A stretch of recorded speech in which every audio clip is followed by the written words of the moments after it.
بسم اللہ الرحمن الرحیم۔ السلام علیکم عزیز طالبات، ہمارے آج کے لیکچر کا عنوان ہے غزوہ احد۔ غزوہ احد 3 ہجری 625 عیسوی میں وقوع پذیر ہوا۔ سب سے پہلے ہم غزوہ احد کے اسباب کا جائزہ لیں گے۔ وقار کی بحالی کا مسئلہ۔ غزوہ بدر میں قریش کی شکست نے ان کی عزت خاک میں ملا دی تھی۔ عرب میں سب سے بڑی قوت کا جو درجہ قریش کو حاصل تھا، اس کی بحالی کے لیے وہ پھر سے مسلمانوں پر حملہ آور ہوئے اور اس طرح غزوہ احد وقوع پذیر ہوا۔ مقتولین کا انتقام۔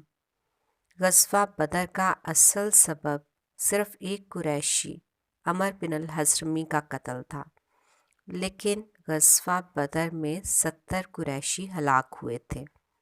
ان کا انتقام لیے بغیر قریش چین سے نہ بیٹھ سکتے تھے، کیونکہ یہ ان کی عزت کا معاملہ تھا، اور اگر وہ ان کا انتقام نہ لیتے تو یہ ان کے لیے بے حد بے عزتی کا مقام تھا۔ چنانچہ مقتولین کے رشتہ دار انتقامی جنگ کا مطالبہ کرنے میں پیش تھے، اور اسی وجہ سے غزوہ احد وقوع پذیر ہوا تاکہ غزوہ بدر کے مقتولین کا انتقام لیا جا سکے۔ یہود کی طرف سے حوصلہ افزائی۔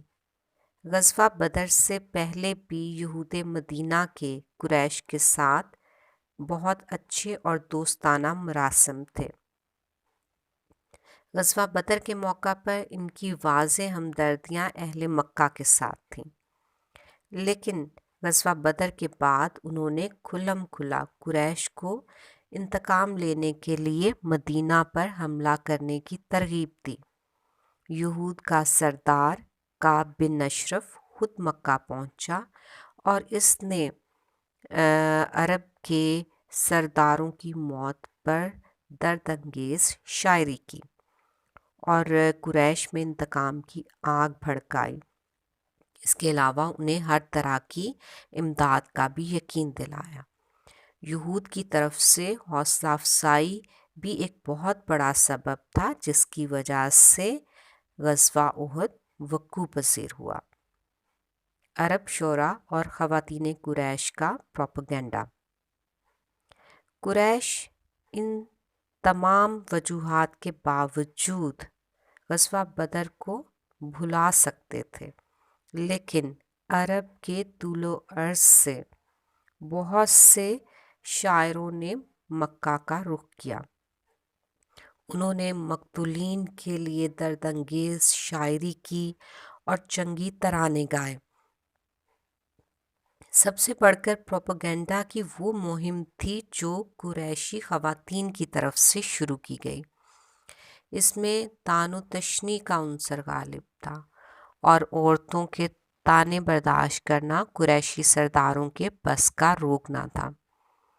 ان خواتین میں ہندہ زوجہ ابو سفیان، جو عتبہ بن ربیع کی بیٹی تھی، ام حکیم زوجہ عکرمہ بن ابو جہل، فاطمہ بنت ولید بن عتبہ کی بیٹی، ریتا زوجہ عمر بن العاص اور خناس والدہ مصعب بن عمیر پیش تھیں۔ تجارتی مفادات کو خطرہ۔ غزوہ بدر سے پہلے شام کی طرف جانے والی شاہراہ پر پہرا بٹھا کر جو معاشی دباؤ حضرت محمد صلی اللہ علیہ وآلہ وسلم نے اہل مکہ پر ڈالا تھا، وہ ابھی بھی قائم تھا۔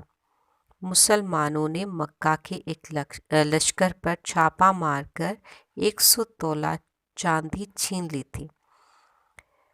اب قریش اس بات کو سمجھتے تھے کہ مسلمان کسی بھی وقت ان کی تجارتی شاہراہ کو بند کر سکتے ہیں، لہٰذا ان کے سامنے 2 ہی راستے تھے۔ یا تو وہ حضرت محمد صلی اللہ علیہ وآلہ وسلم کے ساتھ کسی نہ کسی طرح صلح کر لیتے اور اسلامی ریاست کو تسلیم کر لیتے، یا دوسری صورت یہ تھی کہ وہ اسلامی ریاست کو ختم کر ڈالتے۔ انہوں نے اپنے سابقہ اسلام دشمنی کی روایات کو قائم کرتے ہوئے دوسری راہ اختیار کی اور اس طرح غزوہ احد وقوع پذیر ہوا۔ ابو سفیان کے وقار کا مسئلہ۔ غزوہ احد کے اسباب میں سے ایک اہم سبب یہ بھی تھا کہ ابو سفیان کے قافلے کا منافع اہل مکہ اسلامی حکومت کے خلاف جنگ کے لیے وقف کر چکے تھے۔ چنانچہ اس جنگی فنڈ سے ابھی بھی جنگی تیاریاں کی جا رہی تھیں اور ان سب سے فائدہ اٹھانا ابو سفیان کے وقار کا مسئلہ تھا۔ ابو سفیان نے اپنے وقار کے لیے مدینہ کی اسلامی ریاست پر حملہ کیا اور اس طرح غزوہ احد وقوع پذیر ہوا۔ عزیز طالبات، آج کے لیکچر میں ہم نے غزوہ احد کے اسباب یا وجوہات کا جائزہ لیا۔ ان اسباب یا وجوہات میں سب سے پہلے ہم نے قریش مکہ کے وقار کی بحالی کے مسئلے کو دیکھا جو بے حد اہمیت کا حامل ہے۔ اس کے علاوہ قریش مکہ نے مقتولین کے جو غزوہ بدر میں مقتول ہوئے 70 لوگ ان کے انتقام کے لیے بھی جنگ کی راہ اختیار کی۔ یہود مدینہ کی طرف سے بھی قریش مکہ کی جو حوصلہ افزائی ہوئی اس کی وجہ سے بھی وہ جنگ کے لیے تیار ہوئے۔ عرب شعراء اور خواتین قریش نے انتقامی جنگ کے لیے جو پروپیگنڈا کیا وہ بھی نہایت اہمیت کا حامل ہے۔ اس کے علاوہ قریش مکہ نے اپنے تجارتی مفادات کے تحفظ کے لیے صلح کی بجائے مدینہ کی اسلامی ریاست کے ساتھ صلح کی بجائے جنگ کی راہ اختیار کی۔ اور سب سے آخر میں ابو سفیان نے اپنی عزت و وقار کے لیے غزوہ احد کے لیے راہ ہموار کی اور مدینہ کی اسلامی ریاست پر حملہ کیا تاکہ اس کے تجارتی قافلے کا جتنا بھی منافع تھا اس سب کو جنگی تیاریوں کے لیے استعمال کیا اور اس سے بھرپور فائدہ اٹھانے کی کوشش کی۔